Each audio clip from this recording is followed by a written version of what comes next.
তিনটি জিনিস এমন রয়েছে যাদের দিকে তাকাইলেই আল্লাহ পাক সওয়াবের ঘোষণা দিয়েছেন। আপনার আমল করার দরকার নাই, শুধু সুনজরে তাদের দিকে তাকাবেন। সুনজরে তাদের দিকে তাকাইলেই আপনার আমল নামায় অগণিত সওয়াব আল্লাহ পাক লিখে দিবেন। তার মধ্যে প্রথম নম্বর হলো পবিত্র কোরআন।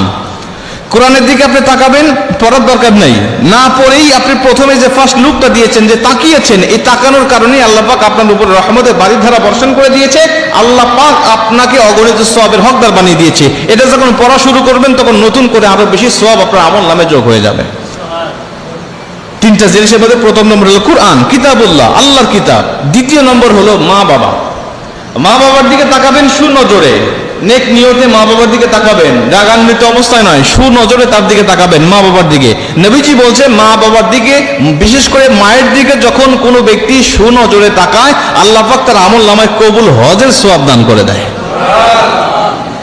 এত বড় অফার অন্য কোনো মানুষের শানে দেওয়া হয় নাই, শুধুমাত্র কেবলমাত্র মায়ের শানে আল্লাহ রাসূল এমন হাদিস বর্ণনা করেছেন। নবীজি মায়ের হক বর্ণনা করতে গিয়ে কত বেশি বলেছেন। আমরা যদি মায়ের হক নিয়ে আলোচনা করি তাহলে আমাদের একটা সাবজেক্ট চলে আসবে, আমি সেদিকে যাচ্ছি না। তাহলে তিনটা জিনিসের দিকে তাকাইলে সওয়াব হয়। তার মধ্যে প্রথম নম্বর হলো কিতাবুল্লাহ, আল্লাহর কিতাব। দুই নম্বর হলো মা বাবার দিকে তাকাইলে সওয়াব হয়। তিন নম্বরে নবীজি বলছেন খানায় কাবার দিকে, আল্লাহর ঘরের দিকে যখন কোনো মানুষ নেক নিয়তে তাকায়, আল্লাহ পাক সঙ্গে সঙ্গে তার উপরে কমপক্ষে 20টা রহমত তার উপরে নাজিল করে দেয়। 20টা রহমত তার উপরে নাজিল হয়ে যায়। আল্লাহ পাক অগণিত সওয়াবের অধিকারী, হকদার তাকে বানায় দেয়। ওই চোখ কত ধন্য যেই চোখ সরাসরি খানায় কাবা দেখেছে।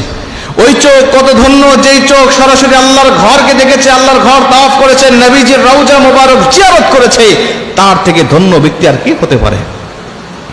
খানায় কাবার দিকে তাকাইলে এত সওয়াব কেন? খানায় কাবাকে আল্লাহ পাক এত মর্যাদাপূর্ণ কেন করলেন?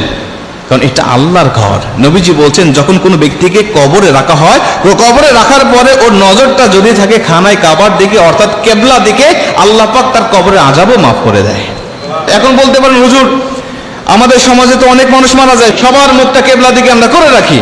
বেনামাজি মারা গেলেও খানায় কাবার দিকে মুখ থাকে, সুদখোর মারা গেলেও খানায় কাবার দিকে মুখ থাকে। যারা ইসলামকে অস্বীকার করেছে, ইসলামের মধ্যে ছিল, বাবা মুসলিম দাদা মুসলিম ছিল, কিন্তু ইসলামের ছিটে ফোঁটা তার মধ্যে ছিল না, এবং কাফের হওয়ার যে শর্তগুলো ছিল সেই শর্তগুলো তার মধ্যে ছিল, কুফরি করেছে, শিরকি করেছে, এই ব্যক্তি মারা যাওয়ার পরেও তো তার মুখটা খানায় কাবার দিকে থাকে। নবীজি বলছেন সবার মুখ যদিও খানায় কাবার দিকে থাকে, কিন্তু কবরে যাওয়ার পরে ফেরেশতারা তাদের মুখটা খানায় কাবার দিকে রাখে না। যারা খানায় কাবার সাথে, আল্লাহর সাথে, ইসলামের সাথে যাদের ছিটি ফোঁটা কোনো সম্পর্ক ছিল না, তাদের মুখটাকে আল্লাহর ফেরেশতারা খানায় কাবার মুখ দিক থেকে ঘুরিয়ে তাদেরকে অন্যদিকে করিয়ে দেওয়া হয়।